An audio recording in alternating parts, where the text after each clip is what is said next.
നമസ്കാരം. ഇറാന്റെ പരമോന്നത നേതാവ് ആയത്തുള്ള അലി ഖമേനി ഈ കഴിഞ്ഞ ദിവസം ഹിസ്ബുള്ളയെ കുറിച്ചും അതുപോലെ തന്നെ ഹൂത്തികളെ കുറിച്ചും നടത്തിയ പരാമർശം പ്രതിരോധത്തിന്റെ പ്രതീകങ്ങൾ എന്നതായിരുന്നു. അത്തരത്തിലൊരു വിശേഷണമാണ് ഈ രണ്ട് വിഭാഗങ്ങൾക്കും അദ്ദേഹം കൊടുത്തത്. എന്തായാലും അദ്ദേഹത്തിന്റെ ഈ രണ്ട് വിഭാഗത്തെ കുറിച്ചുമുള്ള അദ്ദേഹത്തിന്റെ ഒരു ആത്മവിശ്വാസമാണ് അദ്ദേഹം പ്രകടിപ്പിച്ചത്. ആയത്തുള്ള അലി ഖമേനിയുടെ ഈ ഒരു പരാമർശത്തിൽ അല്ലെങ്കിൽ ഈ ഒരു വിശേഷണത്തിൽ പ്രചോദനം ഉൾക്കൊണ്ടിട്ടാണോ എന്ന് പറയാൻ കഴിയില്ല. ഇന്ന് രാവിലെയും ഇസ്രായേലിനെതിരെ അതിശക്തമായ ഒരു ആക്രമണമാണ് ഹൂത്തികളുടെ ഭാഗത്തു നിന്നുണ്ടായത്.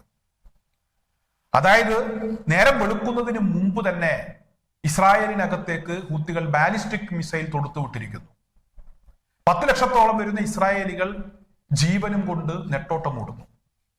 മിസൈലിനെ പ്രതിരോധിക്കാൻ ഇസ്രായേലിന്റെ എയർ ഡിഫൻസ് സിസ്റ്റത്തിന് സാധിച്ചു എന്നതാണ് ഇസ്രായേലിന്റെ അവകാശവാദം. എന്നാൽ തിക്കിലും തിരക്കിലും പെട്ട് 20ഓളം ആളുകൾക്ക് വീണ്ടും പരിക്കേറ്റു എന്ന ഒരു വാർത്ത അത് ഇസ്രായേൽ തന്നെ സ്ഥിരീകരിച്ചിട്ടുണ്ട്. ഇത്തരത്തിൽ ഇസ്രായേലിലേക്ക് നടത്തിയ ഒരു ആക്രമണത്തിന് തൊട്ടു പിന്നാലെ വിനാശകരമായിട്ടുള്ള ഒരു ഡ്രോൺ അറ്റാക്ക് കൂടെ ഹൂത്തികളുടെ ഭാഗത്തു നിന്നുണ്ടായി എന്നൊരു വാർത്ത കൂടെ ഇവിടെ ടൈംസ് ഓഫ് ഇന്ത്യ റിപ്പോർട്ട് ചെയ്തിട്ടുണ്ട്. എന്നാൽ ഈ ആക്രമണത്തിൽ ഇസ്രായേലിന് എന്ത് സംഭവിച്ചു, എത്രമാത്രം നാശനഷ്ടങ്ങൾ ഉണ്ടായിട്ടുണ്ട് എന്നതിനെ കുറിച്ച് വാർത്തകളൊന്നും ഇതുവരെ പുറത്തു വന്നിട്ടില്ല. കഴിഞ്ഞ 10 ദിവസത്തിലധികമായി ഹൂത്തികൾ നിരന്തരം ഇസ്രായേലിനെ ആക്രമിച്ചുകൊണ്ടിരിക്കുകയാണ്. ഇസ്രായേലിന്റെ ഭാഗത്ത് നിന്ന് ഹൂത്തികൾക്കെതിരെ ചില പ്രതികാര നടപടികൾ ഉണ്ടായിട്ടുണ്ട്. എന്നാൽ ഇതൊന്നും ഞങ്ങളെ ബാധിച്ചിട്ടില്ല എന്ന ഒരു രീതിയിൽ തന്നെയാണ് ഹൂത്തികൾ മുന്നോട്ട് പോകുന്നത്. ഹൂത്തികളുടെ ഭാഗത്ത് നിന്ന് നിരന്തരം ആക്രമണങ്ങൾ ഉണ്ടാകുന്ന സാഹചര്യത്തിൽ അവസാനം ഇസ്രായേൽ ഇപ്പോൾ UN അഭയം തേടിയിരിക്കുകയാണ്. UN സെക്രട്ടറി ജനറലിന് മുൻപാകെ ഇവിടെ ഇസ്രായേൽ ഒരു പരാതിയുമായി എത്തിയിരിക്കുന്നു. ഞങ്ങളെ രക്ഷിക്കണം, ഹൂത്തികളുടെ ആക്രമണത്തിൽ നിന്ന് ഞങ്ങളെയും അതുപോലെ തന്നെ ഞങ്ങളുടെ രാജ്യത്തെയും രാജ്യത്തെ പൗരന്മാരെയും ഒക്കെ രക്ഷിക്കണം. യമനെ ആക്രമിക്കുന്നതിന്, യമനെതിരെ സ്ഥിരമായിട്ടുള്ള ഒരു ആക്രമണം നടത്തുന്നതിന്, നീണ്ട കാലത്തേക്ക് ഒരു സൈനിക നീക്കം നടത്തുന്നതിനുള്ള പെർമിഷൻ വേണം എന്ന ഒരു ആവശ്യം, ഒരു അഭ്യർത്ഥനയുമായി ഇസ്രായേൽ ഐക്യരാഷ്ട്രസഭയ്ക്ക് മുന്നിൽ എത്തിയിരിക്കുന്നു എന്നതാണ് ഏറ്റവും പ്രധാനപ്പെട്ട വാർത്ത. അത്രമാത്രം ഇസ്രായേൽ ഭരണകൂടം അല്ലെങ്കിൽ ഇസ്രായേൽ എന്ന് പറയുന്ന രാജ്യത്തെ സാധാരണക്കാർ ഹൂത്തികളെ കൊണ്ട് സഹികെട്ടിരിക്കുന്നു. ഒരേ സമയം 10 ലക്ഷത്തോളം ആളുകൾ ജീവനും കൊണ്ട് നെട്ടോട്ടമോടുന്ന ഒരു രാജ്യം എന്ന ഒരു വിശേഷണം കൂടെ ഇപ്പോൾ ഹൂത്തികൾ ഇസ്രായേലിന് നേടിക്കൊടുത്തിരിക്കുന്നു. അത്തരത്തിലൊരു വിശേഷണത്തിൽ ഇപ്പോൾ ഇസ്രായേൽ അർഹത നേടിയിരിക്കുന്നു എന്നുള്ളതാണ്. മറ്റൊരു പ്രധാനപ്പെട്ട വാർത്ത, ഏറ്റവും കൂടുതൽ ആളുകൾ ആത്മഹത്യ ചെയ്യുന്ന ഒരു രാജ്യം എന്ന നിലക്കുകൂടെ ഇപ്പോൾ ഇസ്രായേൽ അറിയപ്പെടുകയാണ്. പ്രതിവർഷം 500ഓളം ആളുകൾ ആത്മഹത്യ ചെയ്യുന്നു എന്നതാണ് ഏറ്റവും പുതിയ കണക്ക്. മുൻ വർഷത്തെ അപേക്ഷിച്ച് ഈ ആത്മഹത്യകളുടെ കണക്ക് വളരെ കൂടുതലാണ് എന്നതാണ് ഇവിടെ ടൈംസ് ഓഫ് ഇന്ത്യ റിപ്പോർട്ട് ചെയ്തിരിക്കുന്ന വാർത്തയിൽ പറയുന്നത്.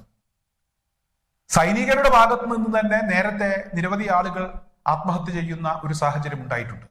എന്നാൽ ഒക്ടോബർ 7, 2023 ഹമാസുമായി യുദ്ധം പ്രഖ്യാപിച്ചതിന് ശേഷം 28ഓളം സൈനികർ ഇതുവരെ ആത്മഹത്യ ചെയ്തു എന്ന ഒരു കണക്ക് ഔദ്യോഗികമായി അവർ പുറത്തുവിട്ടിട്ടുണ്ട്. എന്തായാലും ആ കണക്ക് കൃത്യമല്ല എന്നതാണ് എന്റെ വിശ്വാസം. കാരണം അതിനേക്കാളൊക്കെ ആത്മഹത്യാ വാർത്തകൾ യുദ്ധം ആരംഭിച്ചതിന് ശേഷം ഇസ്രായേൽ സൈനികരെ കുറിച്ച് പുറത്തു വന്നിട്ടുണ്ട്. പ്രതിവർഷം 500 എന്നുള്ള കണക്ക്, ഈ യുദ്ധവുമായി ബന്ധപ്പെട്ട് തന്നെയാണ് അത്തരത്തിലുള്ള കണക്കുകളും ഇവിടെ പുറത്തു വന്നിരിക്കുന്നത്.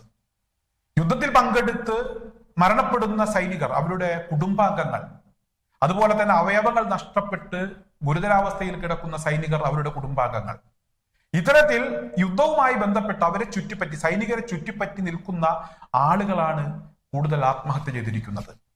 ജീവിക്കാൻ മറ്റു വഴികളില്ല. ഇസ്രായേൽ ഭരണകൂടം അവരെ തിരിഞ്ഞു നോക്കുന്നില്ല. കൂടുതൽ സൈനികർ ഇപ്പോൾ സേവനം അനുഷ്ഠിക്കാൻ അവർക്ക് താല്പര്യമില്ല. അവർ സൈന്യത്തിൽ നിന്ന് കൊഴിഞ്ഞു പോയിക്കൊണ്ടിരിക്കുകയാണ്. അതുപോലെ തന്നെ ഇവിടെ പല സൈനിക ഓഫീസർമാർക്കെതിരെയും അവർക്ക് കീഴിൽ പ്രവർത്തിക്കുന്ന ഉദ്യോഗസ്ഥർ ഗുരുതരമായ ചില ആരോപണങ്ങൾ ഈ കഴിഞ്ഞ ദിവസം ഉന്നയിച്ചിരുന്നു. അതായത് ഇസ്രായേൽ സൈന്യത്തിൽ ചേരാൻ താല്പര്യമില്ലാതെ ചേരേണ്ട ഒരു സാഹചര്യം ഉണ്ടായാൽ ജീവൻ അവസാനിപ്പിക്കുക എന്നൊരവസ്ഥയിലേക്ക് ഈ രാജ്യത്തെ സൈന്യം പോയിരിക്കുന്നു. അത്തരത്തിലും ഇസ്രായേൽ ഇപ്പോൾ ലോകം അറിയപ്പെട്ടുകൊണ്ടിരിക്കുകയാണ്. എന്തായാലും അതിശക്തമായ ആക്രമണങ്ങൾ തന്നെയാണ് ഹൂത്തികളുടെ ഭാഗത്ത് നിന്ന് ഉണ്ടാകുന്നത്. അതേസമയം ഗസയിൽ നിന്നും അൽഖസാം ബ്രിഗേഡിന്റെ ഭാഗത്ത് നിന്ന് ഏറ്റവും പുതിയ ഒരു മിസൈൽ അവർ ഇസ്രായേലിനെതിരെ പരീക്ഷിച്ചു എന്നൊരു വാർത്ത കൂടെ പുറത്തു വരുന്നുണ്ട്. Q-18 എന്ന് പറയുന്ന ഒരു മിസൈലാണ് ഈ കഴിഞ്ഞ ദിവസം ഇസ്രായേലിലേക്ക് അൽഖസാം ബ്രിഗേഡ് തൊടുത്തുവിട്ടത്. ഏതായാലും കഴിഞ്ഞ ദിവസങ്ങളിൽ ഇസ്രായേൽ ഗസക്കെതിരെ നടത്തിയ ആക്രമണത്തിന്റെ പ്രതികാര നടപടി എന്ന രീതിയിലാണ് അൽഖസാം ബ്രിഗേഡ് ഇത്തരത്തിലൊരു ആക്രമണം നടത്തിയത്. എന്നാൽ ഈ ആക്രമണം അൽഖസാം ബ്രിഗേഡിന്റെ സൈനിക ശേഷി വ്യക്തമാക്കുന്നതാണ് എന്ന ഒരു വാർത്ത കൂടെ ടൈംസ് ഓഫ് ഇന്ത്യ റിപ്പോർട്ട് ചെയ്തിട്ടുണ്ട്.